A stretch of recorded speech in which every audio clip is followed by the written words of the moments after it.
যাদবপুরে প্রচারে বেরিয়ে প্রবল অস্বস্তির মুখে তৃণমূল প্রার্থী সায়নী ঘোষ। বিলাসবহুল গাড়ি সাজিয়ে তার উপর দাঁড়িয়ে প্রচারে বেরিয়েছিলেন তৃণমূলের এই প্রার্থী। গিয়েছিলেন সোনারপুর রাজপুর অঞ্চলে। আচমকাই প্রার্থীর উদ্দেশ্যে ধেয়ে আসে নানা কথা। ড্রেন নেই, নিকাশি ব্যবস্থা নেই, তাই ভোট না দেওয়ার কথা এলাকার বাসিন্দাদের মুখে।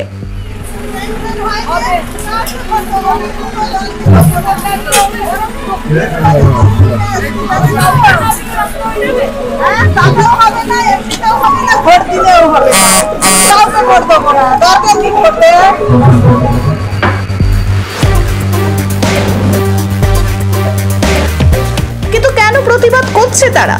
কি তাদের চাহিদা? জানা গেল নিকাশি ব্যবস্থা এতটাই বেহাল যে বেতশ্রদ্ধ এলাকার মানুষ।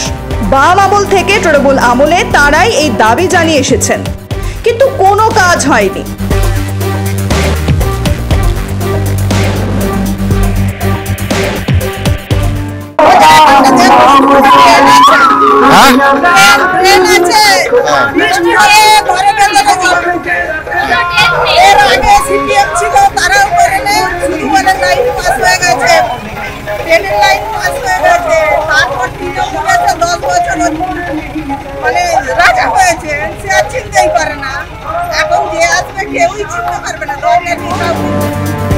মহিলাদের প্রতিবাদ শুনে প্রথমে চুপ করেছিলেন সায়নী, পরে বলেন বামও নয় বিজেপিও নয়, কাজ করলে একমাত্র তৃণমূলই করবে।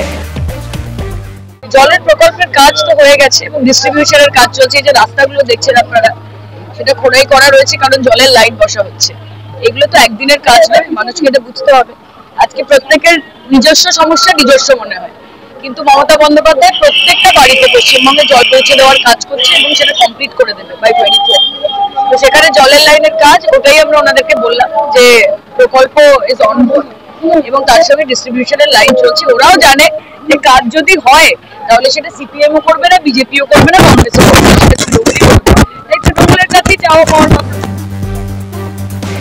যদিও উল্টো অভিজ্ঞতা এলাকার মানুষদের। তারা বলেছেন বাম আমলে এলাকায় যা অবস্থা ছিল, তৃণমূলের গত 12 থেকে 13 বছরেও একই হাল।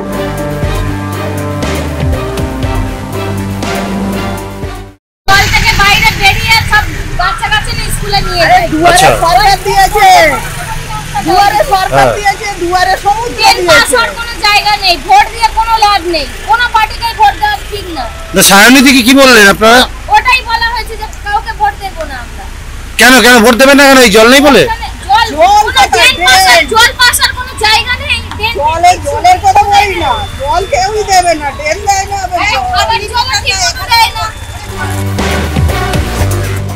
সায়নী ঘোষের মুখের সামনে এই ধরনের বক্তব্যকে সমর্থন করেছেন যাদবপুর লোকসভার বিজেপি প্রার্থী অনির্বাণ গাঙ্গুলি। তার মতে এলাকার মানুষদের বক্তব্য যথার্থ, কারণ আগে যিনি সাংসদ ছিলেন তিনি এলাকায় আসেননি, এলাকা ঘুরেও দেখেননি, এলাকার মানুষদের অভাব অভিযোগ কখনো উপলব্ধিও করেননি। তাই মানুষ আজ প্রতিবাদ করছে, কারণ জনতা বুঝতে পারছে নিজেদের দাবি আদায় না করতে পারলে প্রতিশ্রুতি দিয়ে যাবে শাসক দল, কাজের কাজ কিছুই হবে না। এ ব্যাপারে আপনার কি মত লিখে জানান আমাদের। ব্যুরো রিপোর্ট, মাধ্যম।